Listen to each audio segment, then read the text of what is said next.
Salam bilik qəhrəmanları. Biz yenə də sizinlə fizikanı ən sadə və anlayışlı yollarla öyrənməyə başlayırıq. Həmişə dediyim kimi, öz gələcəyinizin memarı siz özünüzsünüz. Çalışın ki, gələcəyinizi çox gözəl inşa edin. Odur ki, başlayaq dərsimizə. Uşaqlar, deməli, bugünkü dərsimiz yeni bir bölmə, yeni bir anlayışlardır. Trayektoriya, yol və yerdəyişmə. İndi biz bunların hər birini bir-bir sizə izah etməyə başlayacağıq. Uşaqlar, trayektoriya dedikdə neyi başa düşürük?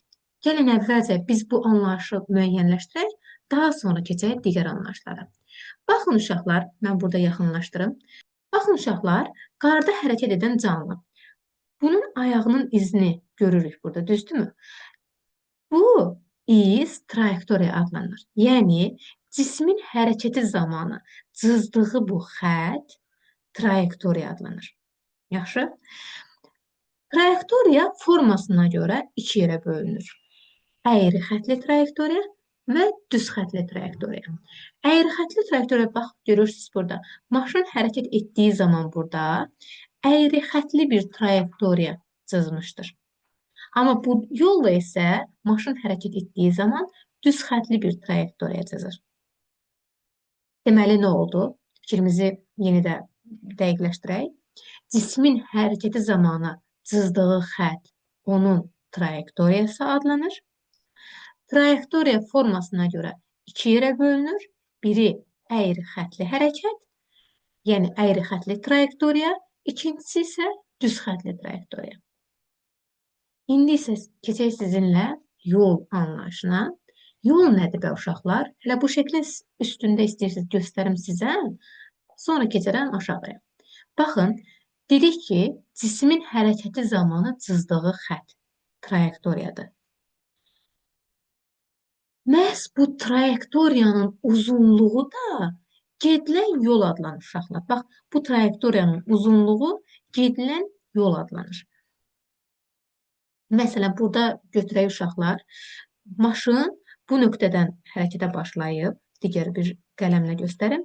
Bax, bu nöqtədən hərəkətə başlayıb və bu trayektoriyalar hərəkət edib. Bax, bu cismin hərəkəti zamanı cızdığı xəttdir. Bax, bu trayektoriyadır. Bu trayektoriyanın uzunluğu da, bax, buradan maşın hərəkət edib. Bax, bura gələnə qədər getdiyi yoldur, eldir. Yol skalyar cəmiyyətdir. El hərfi ilə işarə olunur uşaqlar. Beynəlxalq sistemdə yolun vahidi metrdir. Bir daha təkrar edin. Yol skalyar cəmiyyətdir. El hərfi ilə işarə olunur. Beynəlxalq sistemdə yolun vahidi metrdir. İndi isə gəldik uşaqlar sizinlə yer dəyişmə anlayışına. Yer dəyişmə nədir bəs? Yer dəyişmə cismin başlanğıc və son nöqtəsini birləşdirən istiqamətlənmiş düz xətt parçasıdır. Əvvəlcə bu şəklə keçməmişdən qabaq mən sizə burada izah edeyim. Bax, tutaq ki, bir A məntəqəsi götürün. Bir də götürün, bax, tutaq ki, burada bir B məntəqəsi. Tutaq ki, hər hansısa bir cisim A məntəqəsindən B məntəqəsinə gələnə qədər belə bir əyri xəttli yol gedib. Bax, belə bir əyri xəttli yol gedib. Bu yol, bax, bu A-dan B-yə qədər getdiyi yoldur. Amma yer dəyişmə dedikdə isə cismin başlanğıcını və sonunu birləşdirən istiqamətlənmiş düz xətt parçası nəzərdə tutulur. Məsələn, A-dan B-yə gələnə qədər istiqamətlənmiş düz xətt parçası, bax, bu. Yaxşı, deməli, yol ilə yer dəyişmə necə fərqləndi? Cisim A-dan B-yə gedənə qədər əyri xəttli yol gedib, bax, buradan. Amma onun başlanğıc və sonunu birləşdirən düz xətt parçası yer dəyişmə adlanır. İndi gəlin burada göstərim sizə. Bax, cismin başlanğıc nöqtəsi, bu da son nöqtəsi. Cismin bax, başlanğıcından sonuna kimi getdiyi bu xətt onun yolu adlanır. Bax, bu. Cismin getdiyi yoldur. El hərfinə işarə olunur burada. Amma bu başlanğıcı,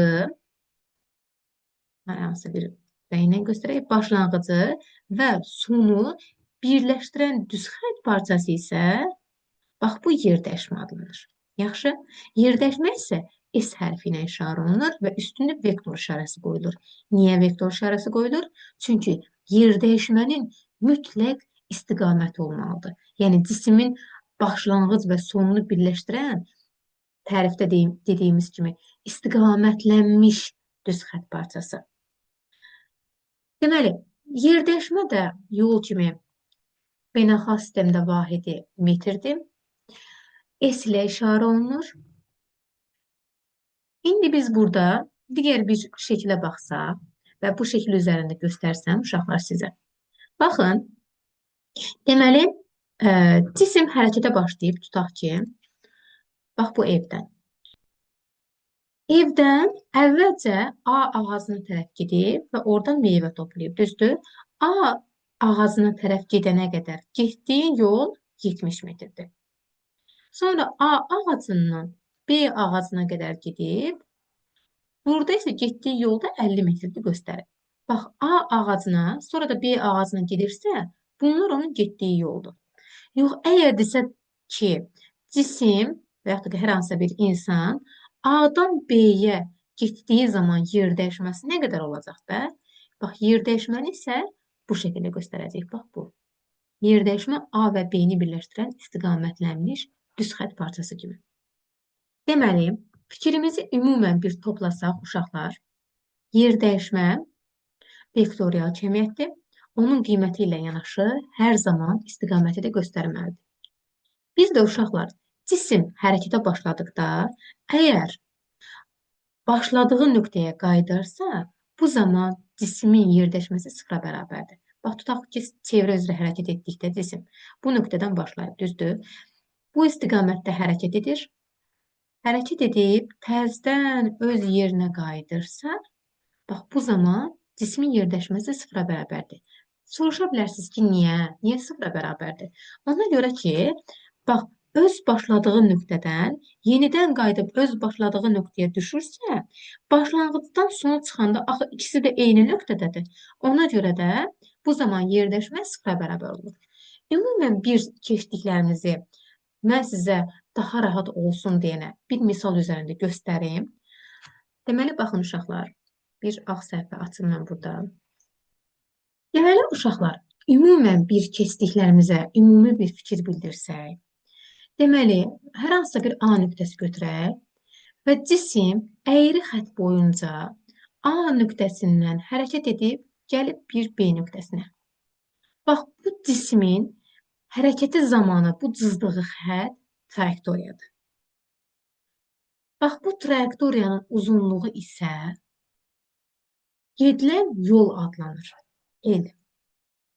Amma trayektoriyanın başlanğıc və sonunu birləşdirən istiqamətlənmiş düz xətt parçası isə yerdəşmə adlanır. O da S. Deməli, trayektoriyanın uzunluğu yoldur.